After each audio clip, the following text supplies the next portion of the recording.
దేవుని పరిశుద్ధ నామానికి మహిమ కలుగును గాక. ఈ యొక్క ఉదయకాల వాక్య ధ్యానము ప్రసంగి గ్రంథము 12వ అధ్యాయము 1-2 వచనములు.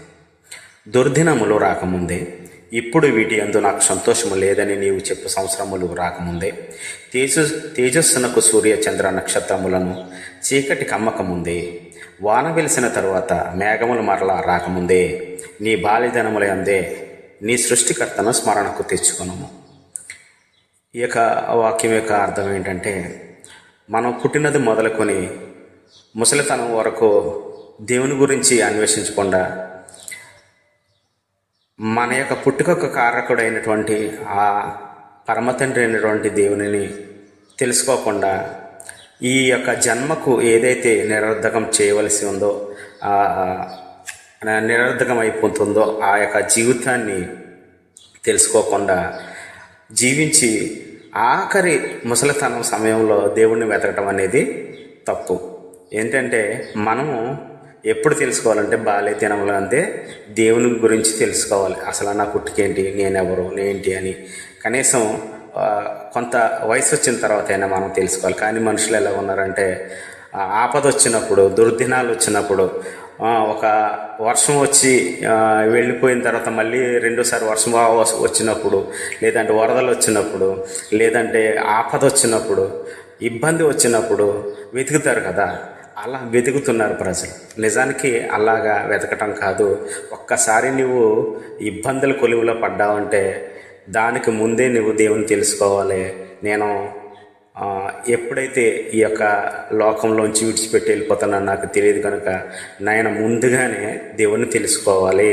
నేను ముందుగానే ఆయన్ని స్మరించాలి, ఆయన కనపరచాలి. నాకంటూ దేవుడు, నాకు తండ్రి ఎలా ఉన్నాడో, నాకంటూ పైన ఒక ఈ సృష్టిని చేసినటువంటి దేవుడు ఉన్నాడు. ఈ మహాకాశములను చేసిన దేవుడు ఉన్నాడు.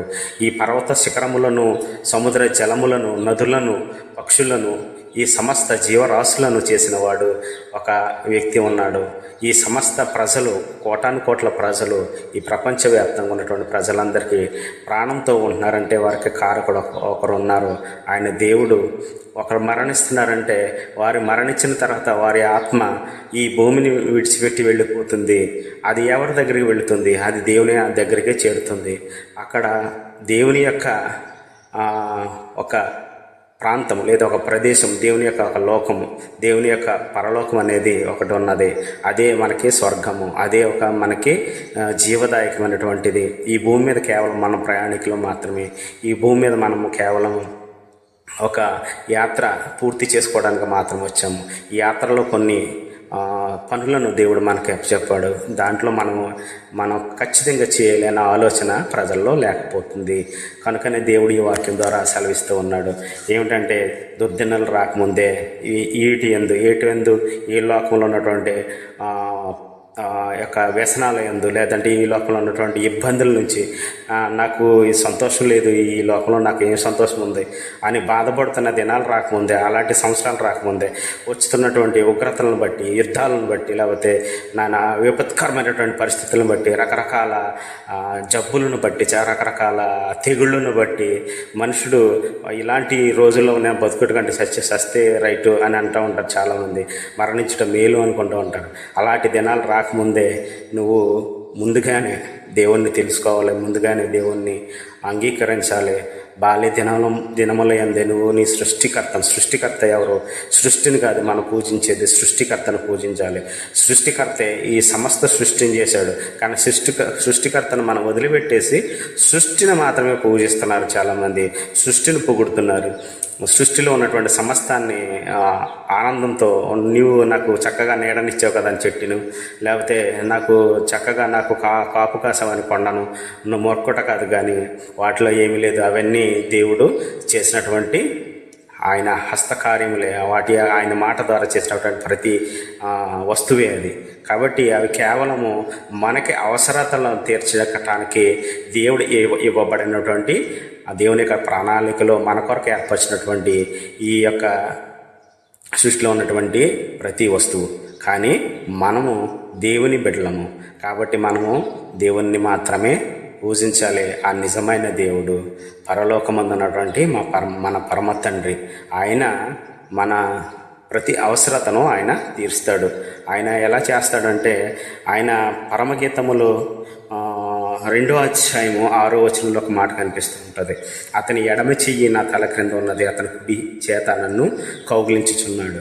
అతని ఎడమ చేతుడు అంటే చంటి బిడ్డను ఎలాగ పట్టుకుంటాం మనం, ఎడమ చేతుడు ఎలా పట్టుకుని కౌగిలిలో దాచుకుంటాం. ఒక తల్లి ఎలా దాచుకుంటుంది అంటే, కౌగిలిలో ఎడమ చెయ్యి బిడ్డ తల కింద పెట్టి పట్టుకుని దాన్ని ఆలింగనం చేసుకుని ఆ బిడ్డని కౌగిలించుకుంటుంది అనమాట. దేవుడు కూడా అతని ఎడమ చేతితో మన తల కింద చెయ్యి వేసి ఆయన గుండెలకు హత్తుకుని అతను కుడి చేత నన్ను కౌగిలించుకుంటాడు. ఆయన కౌగిలించుకునే దేవుడు. ఆయన మనల్ని ఎంతగా ప్రేమిస్తున్నటువంటి దేవుడు అంటే చాలా అద్భుతమైన ప్రేమ కాబట్టి ఆయన సిలువలో మరణించడానికి తన యొక్క కుమారుణ్ణి ఈ భూలోకానికి పంపించాడు. ఆయన ద్వారా మనకి పరలోకం అనేది ప్రాప్తిస్తుంది. ఆయన రక్తం ద్వారా మనకు విమోచన కలుగుతుంది.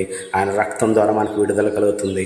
ఆయన రక్తం ద్వారా ఈ లోకంలో ఉన్నటువంటి ప్రతి ఒక్క పాపి యొక్క పాపము కడగబడుతుంది. కాబట్టి కడిగిన ప్రతి ఒక్క మనిషి ఇంకా పాపి కాదు. కాబట్టి వారందరూ పరిశుద్ధులుగా మార్చబడతారు. ఎప్పుడైతే మారు మనసు పొంది నువ్వు పవిత్రంగా జీవిస్తావో అప్పుడు దేవుని యొక్క మాటను నెరవేర్చిన వాడవుతావు. ఆయనకి ఇష్టడైనటువంటి కుమారుడిగా కుమార్తెగా నీవు జీవిస్తావు. ఈ కొద్ది మాటలు దేవుడు దీవించునుగాక. ఆమేన్.